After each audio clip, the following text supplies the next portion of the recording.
श्री स्वामी समर्थ।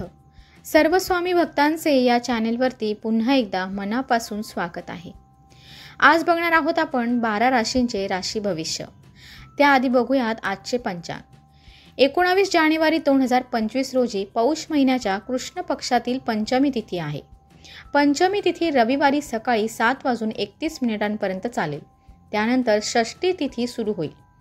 19 जानेवारीला दिवसभर सर्वार्थ सिद्धी योग जुळून येईल।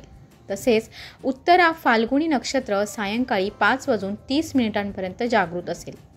आज राहू काळ 4 वाजता सुरू होईल ते 10:30 असणार आहे। तर रविवार 12 राशींसाठी कसा जाणार आहे हे आपण आज जाणून घेऊयात। सर्वात पहिली रास आहे ती म्हणजे मेष रास। मेष राशीच्या लोकांनी व्यावसायिक स्तरावर एखादी चांगली घटना घडेल। स्वप्नाळू वृत्तीतून बाहेर यावे लागेल। एखादी दिलासादायक घटना घडेल। भाग्याची साथ लाभेल। आर्थिक घडी सुधारेल। पुढची रास आहे ती म्हणजे वृषभ रास। वृषभ राशीच्या लोकांनी तब्येतीला जपा। छोट्या आजारांकडे दुर्लक्ष करू नका। उपयोगी वस्तूंची खरेदी केली जाईल। मानसिक प्रसन्नता लाभेल। आज जवळचे मित्र भेटतील। पुढची रास आहे ती म्हणजे मिथुन रास। मिथुन राशीच्या लोकांना मनासारखी घटना घडेल। कौटुंबिक वातावरण चांगले राहील। विक्षिप्त लोकांपासून दूर राहा। वेळेबरोबर चालावे लागेल। प्रगतीला चांगला वाव मिळेल।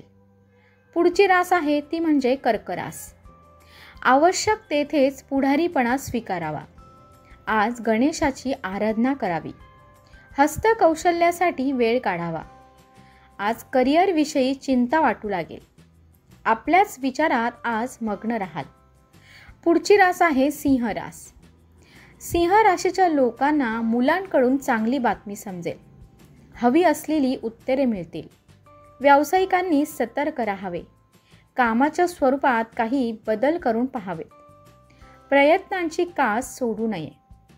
पुढची रास आहे ती म्हणजे कन्या रास। कन्या राशीच्या लोकांनी आज कोणत्याही गोष्टीकडे सकारात्मक दृष्टीने पाहावे। जोडीदाराशी मतभेद टाळा। आज धावपळीचा दिवस आहे, मात्र धावपळ लाभदायक ठरेल।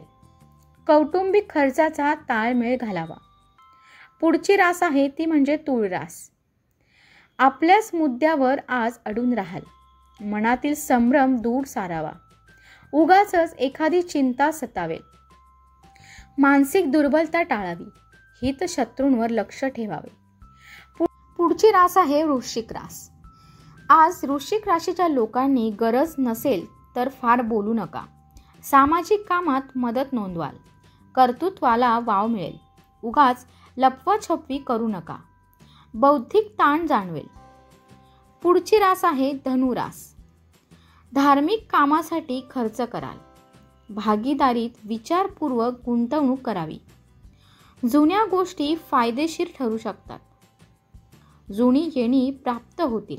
कौटुंबिक जबाबदाऱ्या चिकाटीने पार पाडाव्यात। पुढची रास आहे ती म्हणजे मकर रास। मकर राशीच्या लोकांनी आज कामावर अधिक निष्ठा ठेवावी। कष्टाला मागे पडू नका। धार्मिक कामात सहभागी होण्याची संधी मिळेल। जोडीदाराचा प्रेमळ सहवास मिळेल। आज मित्रांबरोबर वेळ घालवाल। पुढची रास आहे ती म्हणजे कुंभ रास। कुंभ राशीच्या लोकांनी आज समोरील संधीचा लाभ घ्यावा। समोरील व्यक्तीवर चटकन विश्वास ठेवू नका। अधिकाऱ्यांचा पाठिंबा मिळवाल। आध्यात्मिक आवड वाढीस लागेल। वेळेचा सदुपयोग करावा। पुढची आणि शेवटची रास आहे ती म्हणजे मीन रास। आज अनावश्यक खरेदी केली जाईल। आहारात अति तिखट पदार्थ टाळावेत। प्रगतीच्या दृष्टीने पाऊल पुढे टाकाल। वादाच्या मुद्द्यात अडकू नका आणि व्यावसायिक स्थैर्याकडे लक्ष द्यावे। तर हे होते आजचे 12 राशींचे राशी भविष्य। व्हिडिओ कसा वाटला नक्की कळवा आणि सर्व स्वामी भक्तांनी कमेंटमध्ये श्री स्वामी समर्थ लिहायला विसरू नका। श्री स्वामी समर्थ।